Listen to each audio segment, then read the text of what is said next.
네, 오늘은 마지막 때 그리스도인 28번째 시간입니다. 부자가 천국 들어가기, 부자가 천국 들어가기라는 제목으로 하나님 말씀 나누도록 하겠습니다. 독일에서 내려오는 민담입니다. 어떤 가난한 사람이 죽어서 천국에 갔다고 합니다.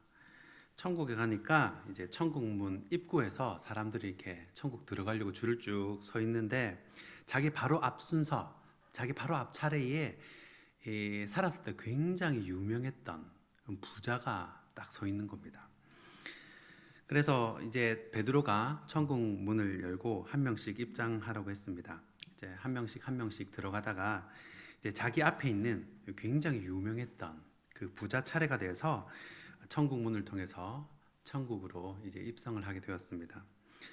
그런데 이 가난한 사람은 뭐 어차피 천국 들어갈 건데 이게 뭐 하길래 이렇게 기다리나 싶어서 이 부자가 들어가고 나서 이 천국 문을 살짝 열어서 이 천국 광경을 몰래 보게 되었습니다.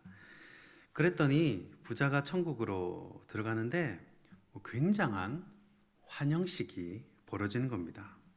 주위에서 막 꽃가루를 뿌리면서요, 너무 잘 오셨다고 막 축하를 해주고 환호를 하고 꽃다발을 갖다 주고 막 난리 아닌 겁니다. 너무너무 축제 분위기인 겁니다. 그렇게 격하게 환호를 해주니까 이 가난한 사람이 너무 좋은 겁니다. 야, 천국 오길 잘 왔다. 나도 이렇게 환영을 받겠네. 기대가 되는 거예요.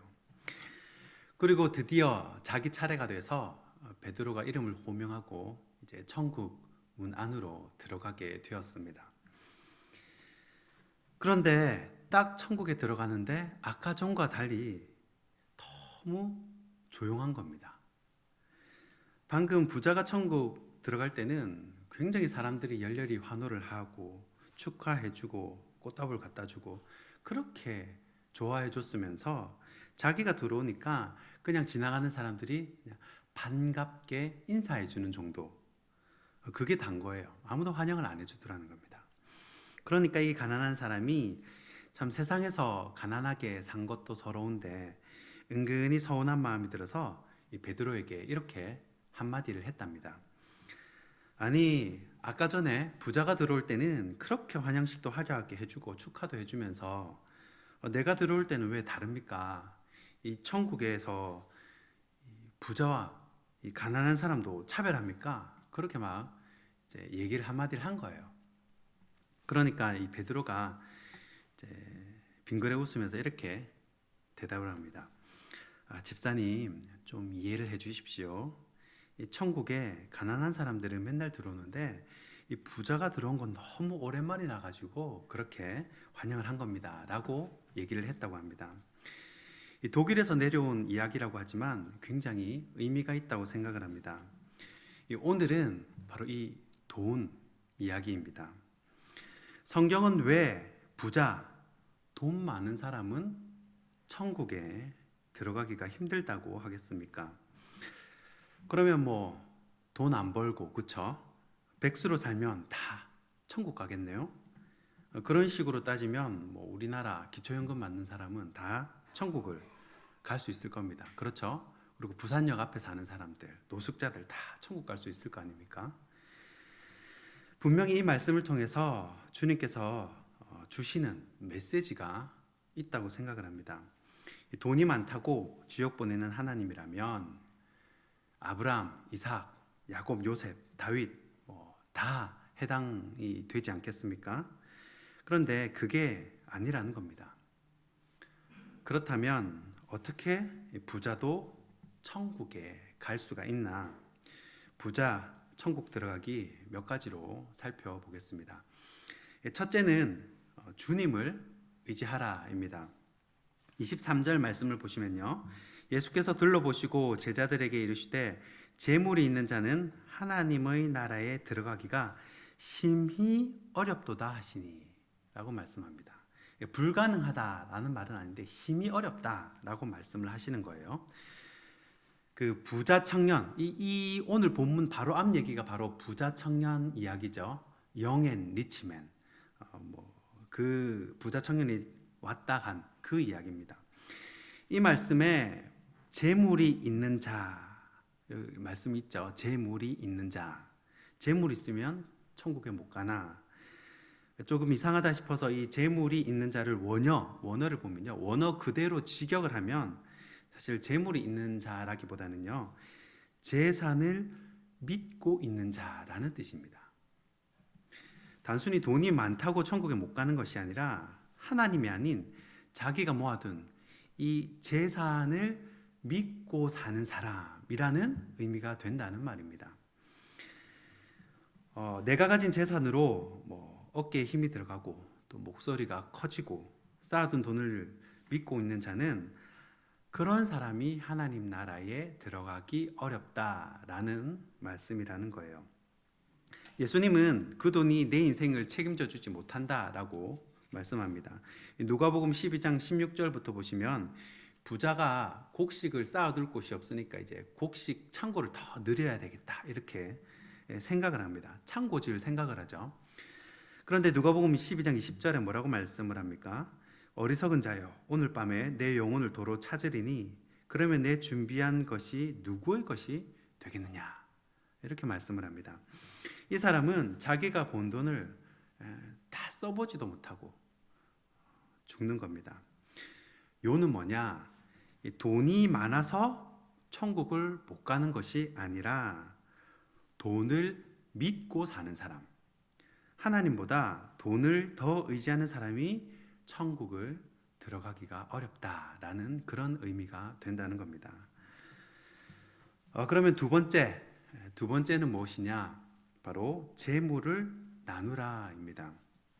자, 25절 말씀을 보시면요, 유명한 구절이 나옵니다. 낙타가 바늘귀로 나가는 것이 부자가 하나님의 나라에 들어가는 것보다 쉬우니라. 아멘. 자, 여러분, 낙타가 바늘귀를 어떻게 지나가겠습니까? 이 말은 그만큼 부자가 천국에 들어가기가 어렵다라는 말입니다. 불가능은 아니죠. 어렵다 이 말이죠. 그러면 어떻게 부자가 천국 가는 것이 가능한가? 여러분, 낙타는 이스라엘 사람들에게 있어서 가장 큰 동물입니다. 그리고 바늘귀는요, 가장 작은 것을 의미합니다. 자, 마태복음 7장 13절 14절을 보시면요, 천국으로 가는 길이 어떻다 그랬어요? 넓다 그래요? 좁다 그래요? 네, 좁다 그랬어요. 그래서 우리가 가는 이 천국으로 가는 이 길은 좁은 길입니다. 그런데 돈에 대한 집착이 점점점 커지면 커질수록 이 좁은 길을 가기가 어렵겠지요. 무슨 말이냐면 낙타는요, 자기에게 필요한 물, 음식을 비축하는 동물입니다. 낙타 등에 혹이 하나 있는 것도 있고 두 개 있는 것도 있죠. 그 혹에다가 자기가 먹은 음식, 물을 다 저장을 합니다. 그래서 필요 이상으로 많이 먹어요. 그리고 며칠 물을 못 마시면 그 혹이 점점점 작아진다는 거예요. 그 안에 있는 영양분을 끌어다 쓰기 때문입니다. 낙타가 한 번에 물을 마시면 얼마나 마시냐? 여러분 10분 정도에 약 70리터에서 130리터까지 물을 마신다는 겁니다. 그러니까 다른 동물들이 마실 물도 누가 다 마시는 거예요? 낙타가 혼자 다 마시는 겁니다. 그러면서 이 등에 있는 혹은 어떻게 돼요? 점점점 커지겠죠. 그런데 이 예루살렘 성에 가면요, 수백 명의 사람들이 한꺼번에 다닐 수 있는 큰 문이 있다고 합니다. 그런데 그 큰 문은요, 저녁이 되고 시간이 되면 이제 성은 문을 닫겠죠. 문을 닫아버리고 큰 문 옆에 작은 문을 이용해야 합니다. 그 작은 문은요, 생긴 모양이 바늘귀처럼 생겼다. 그래서 그 작은 문 이름이 바늘귀입니다. 그러면 저녁에 온 낙타들은요, 등에 이렇게 커다란 혹이 있으면 그 바늘귀를 들어갈 수가 없어요. 낙타도 무릎을 꿇고 그 바늘귀 문을 이렇게 쪼그려서 지나가야 겨우 지나갈 수 있는 정도의 그런 문이라는 겁니다. 그러니까 욕심을 부리다가 성 안에 못 들어가는 거예요. 밤이 되면요, 들짐승에 잡아먹히거나 정갈도 있고요. 추위 때문에 성 밖은 굉장히 위험합니다. 어떻게든 성 안으로 들어가야 돼요. 성에 들어가기 위해서 이 욕심을 내려놓고 또 혹을 줄여야 합니다. 또 등에 진 짐은 여러분 그 짐들 그때 미디안 상인들 그 거상들이 낙타 등에 얼마나 값진 보물을 많이 싣고 다녔겠습니까? 그거 다 내려놔야 들어갈 수 있습니다. 그거 지고 못 들어가요. 그래야 그 바늘귀, 그 좁은 문을 들어갈 수 있다는 말입니다. 나눠 써야 합니다. 나누어야 합니다. 저는 그래서 돈 쓰는 게 인격이다 라는 말이 저는 100번 동의를 합니다. 러시아 문호 톨스토이가 이렇게 말을 했습니다. 부는 거름과 같아서 그것이 축적되어 있으면 악취를 풍기지만 그것을 뿌리면 인생이 기름진다. 여러분 낙타, 바늘귀 통과할 수 있습니다. 나누고 베풀고 드리고도 남음이 있는 부자들이 되시기를 주님의 이름으로 축원합니다. 마지막 세 번째 부자가 천국 들어가기 바로 하늘에 투자하라라는 것입니다. 28절에 베드로가 이야기합니다. 베드로가 여짜와 이르되 보소서 우리가 모든 것을 버리고 주를 따랐나이다. 아멘. 자, 앞에 이 말을 왜 했냐면 앞에 부자 청년이 돈 많고 관리고 지위 있고요. 직장 좋죠. 돈 많죠. 젊죠. 그러니까 그 청년이 이 재물을 믿고 살아왔다면 그리고 그것을 못 버리고 근심하며 돌아갔죠. 그런데 베드로 나는 비교해서 말하는 겁니다. 나는 예수님 배도 버리고 그물도 버리고 다 버리고 주님 따라왔습니다. 이렇게 딱 은근히 비교해서 이렇게 얘기를 하는 거예요. 저는 이 베드로가 진짜 뭐 그 당시 시각으로는 어떻게 볼지 모르지만 이 나중에 봤을 때는 진짜 제대로 된 이 투자를 했다고 생각을 합니다. 이 고배당 우량주를 산 거죠. 그렇게 영적인 투자를 하니까 주님이 뭐라고 하십니까? 30절 말씀입니다. 현세에 있어 집과 형제와 자매와 어머니와 자식과 전토를 100배나 받되라고 되어 있습니다. 이 또 순서도 재밌죠. 집 그래도 좀 집 바치고 뭐 그렇게 포기할 수도 있죠. 근데 형제 자매 포기하기는 더 어려워요. 그런데도 형제 자매랑 또 뭐 등지고 사는 사람 살라면 살 수도 있겠죠. 근데 어머니, 부모님 더 포기하기가 힘듭니다. 그런데 그래도 맞죠. 또 부모님하고 또 이렇게 연락 안 하고 사는 사람도 있어요. 더 어려운 게 뭐예요? 자식은 더 포기하기 힘듭니다.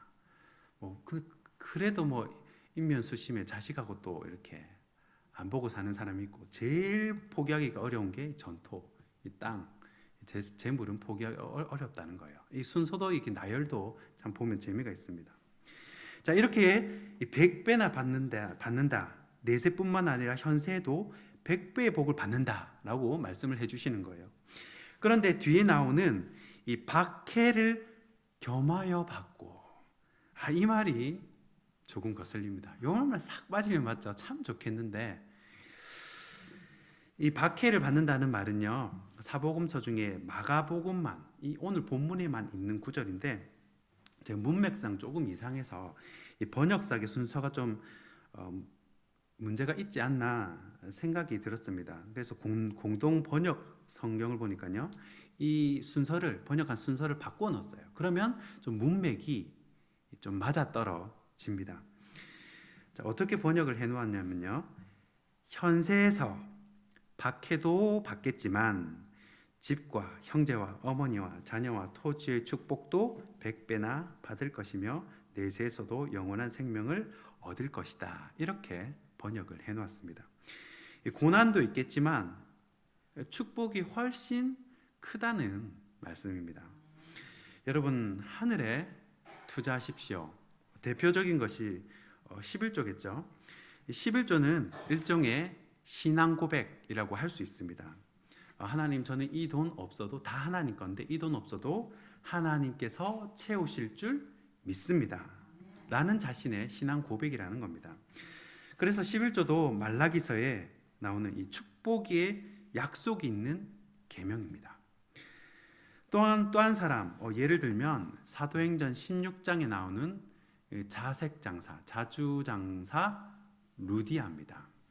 루디아가 굉장히 부자죠. 이 자색장사는요, 그 당시에 로마 귀족들, 황제들만 입었던 옷입니다. 그러니까 우리가 똑같은 옷을 입고 다녀도 왜 비싼 옷은 딱 티가 나지 않습니까? 그 왜 뭐 선수들이 무슨 선수들이 나온 옷 수트가 뭐 1,000만 원짜리다.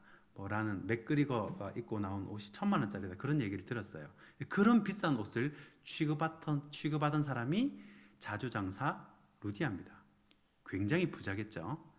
그 루디아가 이 사도 바울을 후원하는 겁니다. 사역을 물심양면으로 지원을 하는 거예요. 하나님도 그런 모양으로 사용하기 위해서 물질의 복을 주시는 분이 있다는 겁니다. 여러분, 하늘에 투자하는 저와 여러분이 되기를 바랍니다. 말씀을 맺겠습니다.